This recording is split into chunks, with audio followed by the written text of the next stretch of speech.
Selamat datang di channel Simar Imam. Sembari mendengarkan tinggalkan like dan komentarnya bosku. Jangan lupa pasang headset kalian. Siapkan kopi dan camilan. Lupakan pahitnya kehidupan. Mari kita dengarkan sambil rebahan. Penembak jitu terbaik. Bab 141. Ternyata pelobi yang datang memeras saya. Kedua negara tidak pernah saling memotong saat bertempur, dan pihak lain mengangkat tangan, sehingga Lian hanya mengunci sasaran dan tidak menarik pelatuknya. Tembakan tiba-tiba meledak pada saat ini. Papa. Tubuh pria bersenjata yang berdiri di gerbang kamp berguncang beberapa saat, lalu dia terjatuh ke tanah berlumuran darah. Siapa yang melepaskan tembakan? Lian mendongak dan melihat Ali mengerutkan kening dengan ekspresi tidak senang di wajahnya. Keduanya segera mengetahui bahwa Mueller lah yang melepaskan tembakan. Ali begitu impulsif sehingga dia melompat dari atap, bergegas menuju Mueller, mengambil pakaiannya dan bertanya, "Mengapa kamu menembaknya?" Mueller tampak sedikit terkejut, lalu berkata, "Dia adalah musuh kita. Apakah ada masalah dalam membunuhnya? Tapi dia tidak menimbulkan ancaman apapun kepada kita sekarang, jadi tidak perlu menembak. Selain itu, jika kita bisa menangkapnya hidup-hidup, kita mungkin bisa mendapatkan lebih banyak informasi tentang orang-orang bersenjata itu," teriak Ali. Mueller mendorong Ali menjauh dengan paksa, menoleh ke instruktur Mali dan berkata, "Tolong jaga rakyat Anda. Anda di sini untuk membantu kami berperang, bukan untuk membantu musuh kami. Anda." "Ali, diamlah." Instruktur Mali memarahi. Ali marah, tapi dia hanya bisa menyingkir. Gale datang saat ini dan berkata dengan nada menghina, "Bukankah hanya musuh yang mati? Ada apa?" Dia melihat keluar pintu dan berkata dengan santai, "Orang-orang ini adalah ular berbisa yang rakus. Beberapa hari yang lalu, kamu masih ingin memeras $1 miliar dari saya. Apakah saya akan tetap datang ke tempat sialan ini jika saya memiliki miliaran dolar itu? Kematian musuh bukanlah apa-apa bagi penjaga keamanan kamp." Mereka bahkan mengira Ali sedang membuat keributan. Setelah berjalan keluar, dua petugas keamanan membawa jenazah tersebut dan melemparkannya ke dalam selokan yang bau seolah-olah itu adalah anjing liar. Dengeng dengungan. Usai sarapan, Gale mengendarai kendaraan off-road dan berhenti di depan Lian dan yang lainnya. "Kita harus pergi ke kota untuk mengambil beberapa perbekalan, dan aku serahkan ini padamu," perintah Gale. "Aku akan meminta seseorang untuk pergi bersamamu," kata Mari. Gale menggelengkan kepalanya dan menjawab, "Tidak, Mueller saja yang bertanggung jawab melindungi saya." Mueller duduk di kopilot, menjulurkan kepalanya dan berkata, "Jika ada musuh yang datang lagi, jangan berhati lembut, bunuh mereka langsung seperti kemarin, agar mereka tidak berani datang ke sini untuk menimbulkan masalah lagi." Tanda seru petik 2. Keempat Angli mengabaikan Mueller. Keputusan mereka adalah apakah akan menembak dan membunuh, bukan Mueller. Dengan cara ini, Gale meninggalkan kamp ditemani Mueller, diikuti oleh sebuah truk dan 5 penjaga keamanan bersenjata lengkap. Serangan terus-menerus yang dilakukan oleh orang-orang bersenjata setempat membuat mereka bergerak dengan sangat hati-hati. Bahkan jika mereka hanya keluar untuk membeli kebutuhan sehari-hari, mereka harus dilindungi dengan kekerasan. Tidak banyak penjaga keamanan yang tersisa di kamp, kurang dari 30 orang. Sepertiga dari mereka bertanggung jawab untuk berjaga-jaga, sementara yang lain tampak sangat malas dan tidak melakukan apapun. "Pergilah melihat-lihat dan kenali situasinya," perintah Mari. Lian dan mereka berempat berpencar dan menjadi akrab dengan medan di sekitar kamp secepat mungkin. Kamp penambangan minyak terletak di gurun pasir dan sangat terpencil sehingga dibutuhkan waktu 1 jam berkendara ke kota terdekat. Dapat dikatakan bahwa selama Anda berbaring di atap kamp, Anda dapat melihat segala sesuatu di sekitarnya. Selain tanah dan batu berwarna kaki, pada dasarnya tidak ada tempat berlindung. Dalam kondisi seperti itu, menjadi penembak jitu di luar kamp bukanlah pilihan yang bijaksana. Lian hanya berjalan mengitari pintu dengan santai, lalu kembali ke kamp. Kamp ini mencakup area yang luas, dan dapat dikatakan bahwa Anda tidak dapat melihat ujungnya secara sekilas. Kamp tersebut penuh dengan sampah setelah diserang. Lian berjalan mengelilingi kamp dengan pistol di tangannya. Saat dia berjalan, wajahnya menjadi semakin aneh dan alisnya berkerut semakin erat. "Instruktur Mali, saya menemukan masalah." "Apa masalahnya?" Instruktur Mali bertanya sambil menyeka senjatanya. "Peralatan penambangan yang hancur di kamp sudah sangat tua, dan beberapa sudah benar-benar berkarat. Saya orang awam di bidang penambangan minyak, tapi saya yakin situasi ini tidak akan pernah terjadi." Instruktur Mali mengangkat kepalanya dan menatap Lian, lalu bertanya, "Apa lagi?" Lian ragu-ragu dan berkata, "Saya memeriksa dan menemukan bahwa peralatan yang hancur sepertinya bukan disebabkan oleh serangan eksternal, tetapi lebih seperti dihancurkan oleh ledakan pada titik tertentu. Selain itu, jika musuh dapat menyerbu masuk dan menyebabkan ledakan seperti itu kerusakan berskala besar, penjaga keamanan seperti Mueller mungkin sudah lama mati." Instruktur Mali menunjukkan senyuman aneh di wajahnya yang meleleh, dan memuji, "Kamu mengamati dengan sangat hati-hati. Pergi dan bersihkan senjatamu. Pertempuran bisa dimulai kapan saja." Sejujurnya, Lian tidak begitu mengerti apa yang didengarnya, namun dia tetap mengikuti nasihat instruktur Mali, berhenti berpatroli, dan berjalan ke tempat terpencil untuk membersihkan senapan snipernya. Segera, John dan Ali datang ke Lian untuk menghapus senjata mereka, dan mereka menerima perintah yang sama. Pertempuran akan dimulai kapan saja, dan Anda harus menjaga senjata Anda dalam kondisi terbaik. Saat itu hampir tengah hari, dan bau daging tercium di seluruh perkemahan. Kondisi di sini sulit, tetapi makanannya cukup enak, dan Anda dapat memastikan bahwa Anda mendapatkan daging setiap kali makan. Sebagian besar daging diterbangkan, dan sejumlah kecil dibeli dari kota. Meski begitu, kedatangan perusahaan pertambangan minyak menyebabkan harga-harga di kota tersebut meroket. Mereka memborong hampir semua yang ada di kota tersebut sehingga menyebabkan kekurangan berbagai pasokan. John selesai merakit senapan sniper anti-materialnya, menjulurkan lidah, menjilat bibir dan berkata, "Aku sangat lapar. Ayo makan." Lian dan Ali juga sedikit lapar, jadi mereka bangun dan bersiap pergi ke kantin untuk makan. Kali ini, deru mesin terdengar lagi dari luar kamp. Mungkinkah itu penyerang lain? Lian dan 3 lainnya bereaksi cepat dan segera naik ke atap dan memasang senapan sniper di sana. Sepertinya itu mobil Gale, kata Alice sambil memegang teropong. Memang benar mobil Gale yang melaju, tapi kelihatannya sangat berbeda. Kap mobil hilang, kaca depan serta pintu samping penuh lubang peluru. Sopirnya digantikan oleh Muller, namun Gale tidak terlihat, bahkan truknya hilang. Bang! Mobil itu tidak berhenti, tetapi menerobos gerbang kamp dan bergegas masuk. Kemudian berbelok tajam ke satu arah, dan mobil itu terbalik dan meluncur ke tanah sejauh 10 atau 20 meter sebelum berhenti. Petugas keamanan segera mengepungnya dan menyeret Mueller keluar dari taksi. Kondisi Mueller terlihat sangat buruk, dadanya merah, wajahnya pucat, dan napasnya terengah-engah, seolah hendak mengucapkan selamat tinggal kepada dunia kapan saja. Lian dan 3 orang lainnya terlebih dahulu memastikan tidak ada pengejar di belakang mereka, lalu melompat dari atap dan bergegas ke sisi Mueller. Apa yang terjadi? Lian melangkah maju dan bertanya. Bab 142. Kami disergap dalam perjalanan pulang, dan hanya saya yang lolos. Mueller tersentak, dan setelah beberapa saat dia berteriak dengan mendesak, cepat selamatkan mereka. Minggir dan segera kirim kapten ke ruang medis. Penjaga keamanan membawa Mueller pergi. Instruktur. Lian kembali menatap Mali. Mari berpikir sejenak dan berkata, masuk ke dalam mobil. Lian dan 2 orang lainnya naik kendaraan off-road, menyalakan sistem navigasi dan melaju menuju kota kecil yang jaraknya puluhan kilometer. 10 kilometer jauhnya dari kota, truk yang melaju keluar dari kamp tergeletak di tanah, semua bannya pecah dan tubuhnya dipenuhi lubang peluru. Lian dan rombongan berhenti 4 hingga 500 meter dari mobil. Instruktur, ada yang tidak beres, kata Alice sambil memegang teropong. Melalui teleskop, dia hanya bisa melihat mobilnya, tapi tidak bisa melihat Gale, keempat penjaga keamanan, atau para penyerang. Seperti jebakan, kata John sambil mengunyah permen karet di mulutnya. John, Ali, keluar dari mobil. Perintah instruktur Mali. John dan Ali segera turun dari mobil dengan membawa perlengkapan di tangan, mencari titik tinggi untuk mengintai. Berkendara. Instruktur Mali menunggu keduanya bersembunyi dan berkata pada Lian. Lian mengemudikan mobil dengan kecepatan rendah, mengamati sekelilingnya dengan cermat saat dia berjalan ke depan. Semakin dekat kami ke truk, semakin kuat bau jebakannya. Tik-tik, tik-tik. Tangki bahan bakar bocor di mana-mana, dan bau bensin tercium dari jarak jauh. Ketika dia masih berada 40 atau 50 meter dari truk, Lian menghentikan mobilnya tetapi tidak mematikan mesin dan menekan klakson dengan keras. Berbunyi. Setelah ledakan yang lama, teriakan Gale terdengar dari kompartemen truk. Aku di sini, datang dan selamatkan aku. Ini Gale. Lian menoleh ke arah instruktur Mali. Instruktur Mali mengangguk dan memberi isyarat kepada Lian untuk terus bergerak maju. Mobil mengitari truk dan berhenti di belakang. Melalui pintu mobil yang terbuka, terlihat kotak itu kosong. Hanya Gale yang terbaring di dalamnya sambil menutupi perutnya dengan tangan, seolah-olah sedang terluka. Aku terluka. Cepat bawa aku ke rumah sakit, kata Gale buru-buru. Instruktur. Lian disela oleh instruktur Mali saat dia mulai berbicara. Jangan katakan apapun dulu dan selamatkan orang. Perintah instruktur Mali. Lian mengangguk, meraih pintu mobil, dan dari sudut matanya tertuju pada kaca spion. Sebuah kepala muncul dari balik batu tidak jauh dari sana, memegang senapan AK di tangannya. Hati-hati. Lian buru-buru menarik tangannya dan menundukkan kepalanya. Hampir di saat yang bersamaan, suara tembakan terdengar, dan peluru-peluru tebal berjatuhan ke mobil. Untungnya kendaraan off-road ini memiliki fungsi anti peluru yang baik, jika tidak maka akan aneh jika bisa bertahan dalam rentetan peluru yang begitu padat. Musuh sepertinya muncul dari tanah. Totalnya ada 20 atau 30 orang, mengelilingi Ang Li dan truknya, termasuk seorang pria dengan peluncur roket di bahunya. Lian. Instruktur Mali berteriak keras. Ang Li mengerti bahwa jika satu peluru saja mengenai bensin di tanah, truk itu akan meledak. Dengeng-dengungan. Ang Li berbalik tajam dan melaju ke sisi truk untuk memblokir peluru.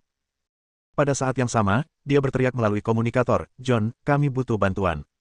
Datang. Kata John dengan santai. Bang. Suara tembakan terdengar dari jarak 4 hingga 500 meter, dan kepala orang yang membawa peluncur roket meledak seperti balon. Peluru 12,7 mm sangat menakutkan, mengenai seseorang seperti ledakan bom mini. Dengan dukungan John, instruktur Lian dan Mali mendapat kesempatan untuk bernapas. Keduanya adalah penembak jitu, namun dalam situasi ini tidak ada cara untuk menggunakan senapan sniper.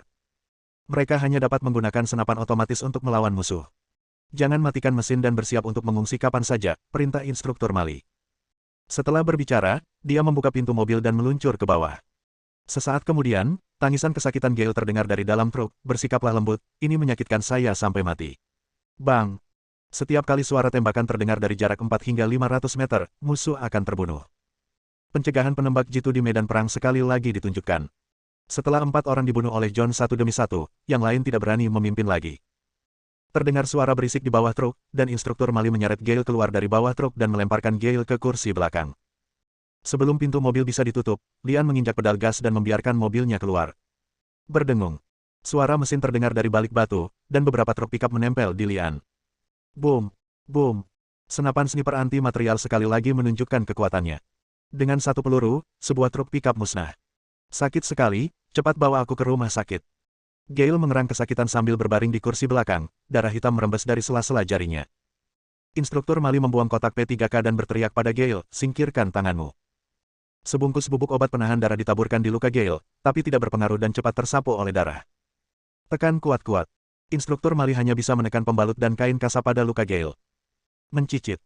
SUV itu berhenti dan menjemput John dan Ali. Setelah melihat luka Gale, keduanya berteriak, dia terluka terlalu parah dan harus dikirim ke rumah sakit. Ada rumah sakit di kota ini, kirim aku ke sana secepatnya. Gale memohon. Mobil itu awalnya menuju ke kamp. Setelah mendengar ini, Lian menoleh ke arah instruktur Mali. Di sini, tindakan apapun harus disetujui oleh instruktur Mali. Berbalik dan pergi ke kota. Perintah instruktur Mali. Lian mengubah arah dan melaju menuju kota, bergegas melewati kamp musuh, dan melaju ke kota 10 km jauhnya dalam satu tarikan napas. Dikatakan sebagai kota kecil, tetapi lebih seperti desa yang lebih besar. Jumlah penduduknya tidak banyak, dan rumah sakitnya sekecil klinik kesehatan desa.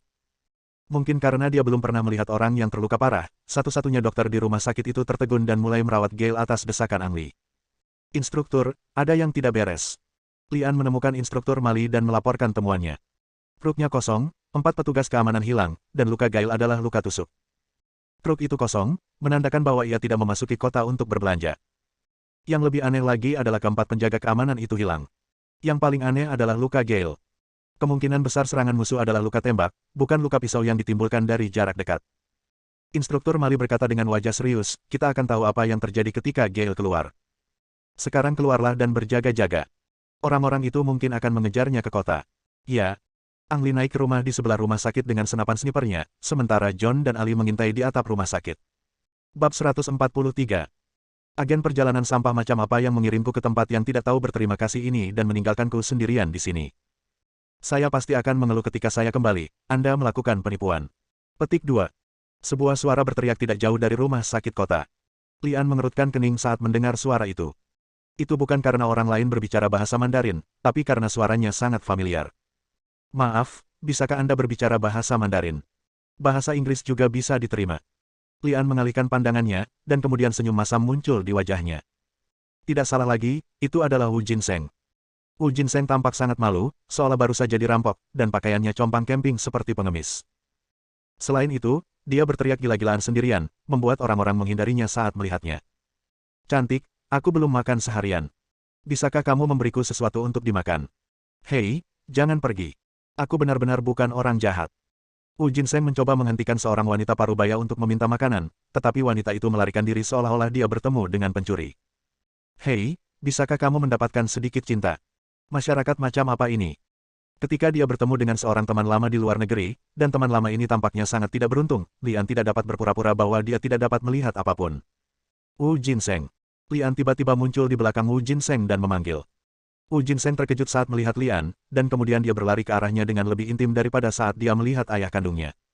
Bos, aku sangat merindukanmu dan berhalusinasi. Benarkah itu kamu? Bos, kenapa kamu berpakaian seperti ini? Apakah kamu seorang tentara? Lian tiba-tiba menyesal muncul di depan Wu Jinseng pada awalnya tampak seperti orang bodoh, tetapi sekarang dia juga terlihat seperti orang bodoh. Hei, jangan seperti ini, aku orang yang murni. Lian mendorong Wu Jinseng yang sedang meraba-raba tubuhnya. Wu Jinseng sangat bersemangat sehingga dia menyesalinya dan muntah di tanah beberapa kali.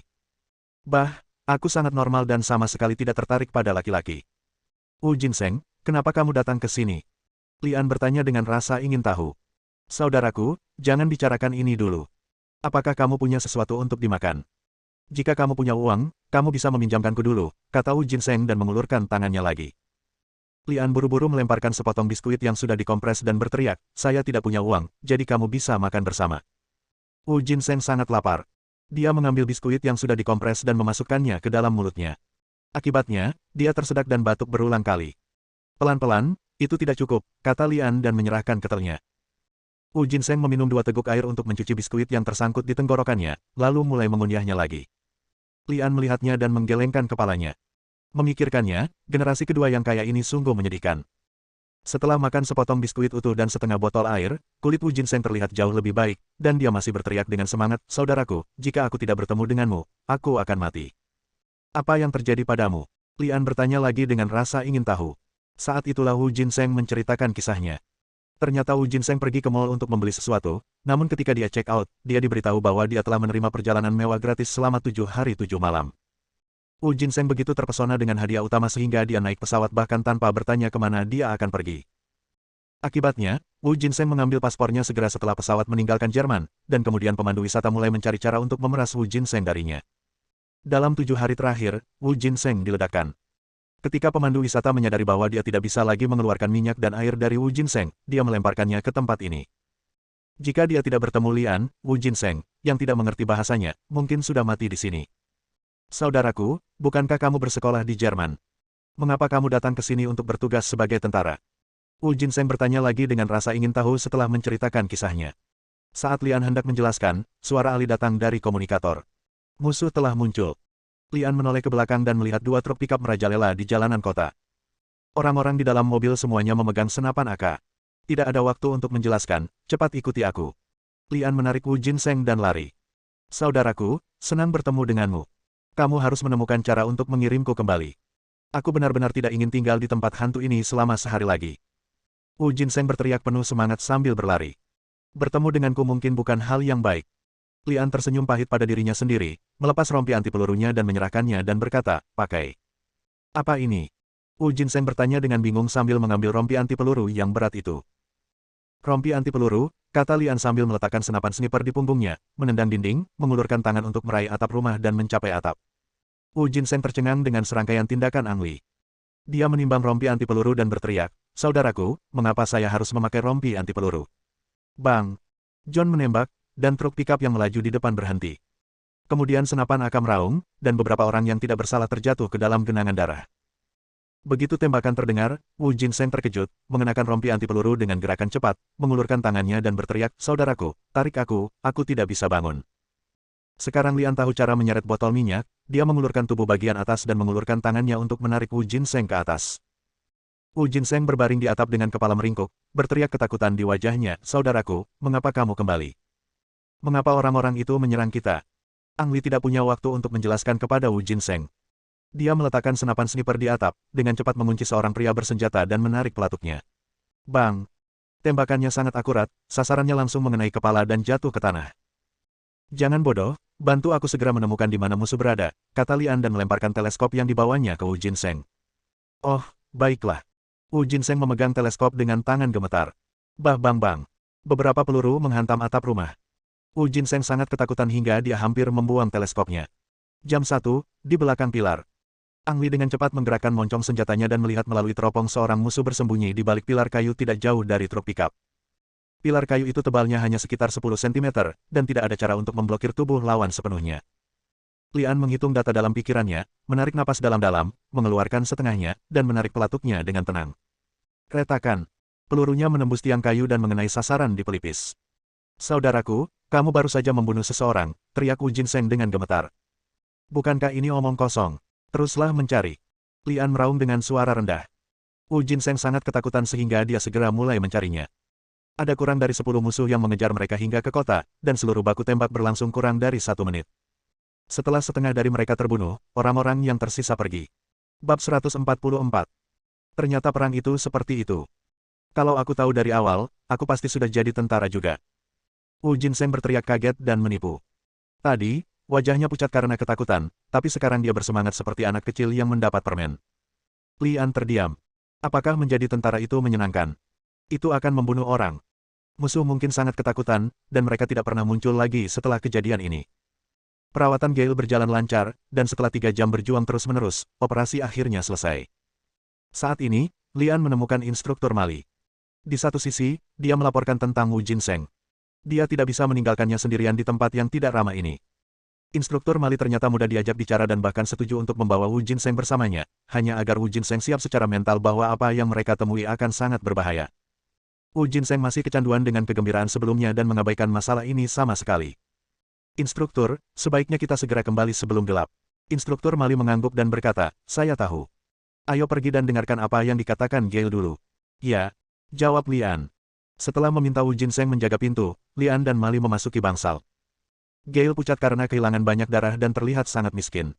Dia mengerang kesakitan sambil berbaring di tempat tidur.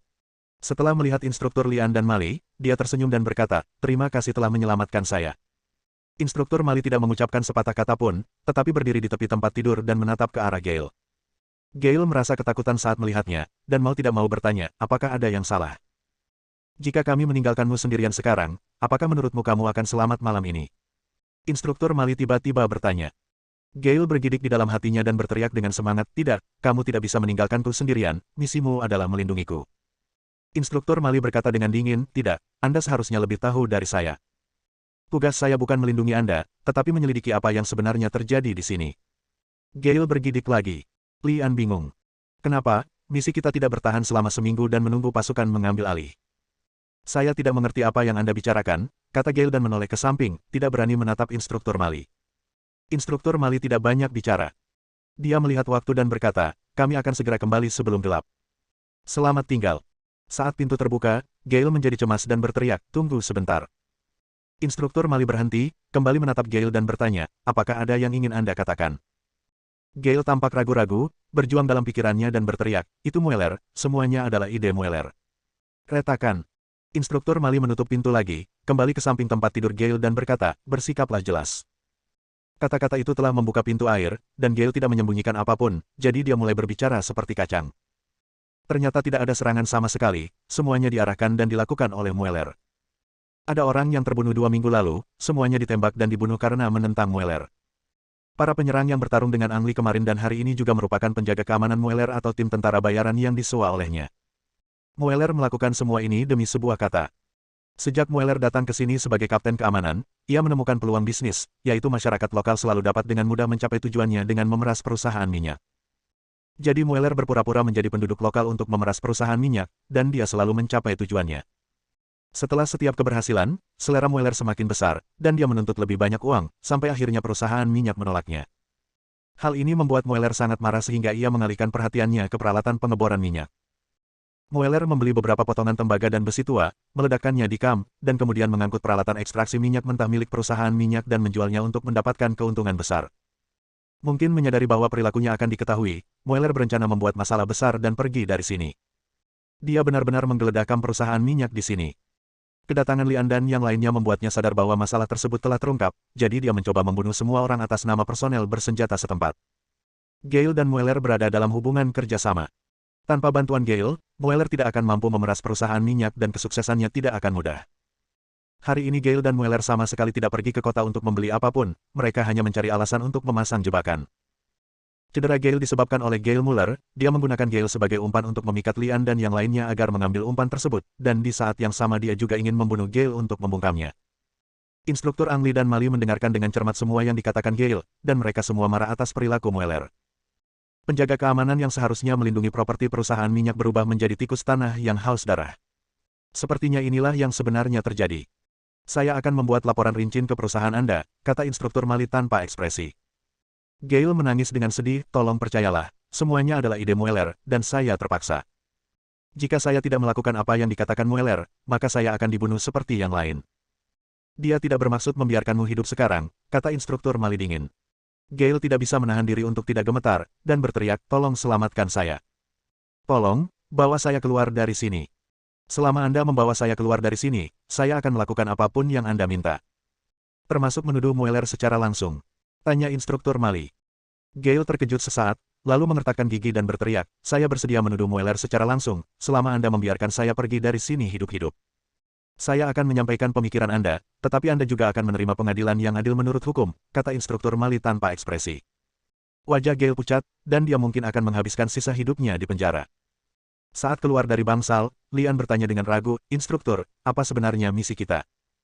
Instruktur Mali melirik Lian dan berkata, perusahaan minyak telah mencurigai semua yang terjadi di sini, jadi mereka mempercayakan kami untuk menyelidikinya. Kegigihan dan perlindungan hanyalah alasan. Yang tidak saya duga adalah Gale akan melakukannya. Sangat mudah untuk jelaskan semuanya. Bagaimana dengan misi kita saat ini? Lian bertanya. Tangkap Mueller hidup-hidup atau bunuh dia secara langsung dan temukan peralatan penambangan minyak yang hilang, jawab instruktur Mali. Ya, Lian memberi hormat. Instruktur Mali mengingatkan, Mueller juga penembak jitu yang sangat baik, dan dia sekarang waspada. Setiap orang harus berhati-hati. Ya, operasi untuk menangkap Mueller dimulai. Bersambung.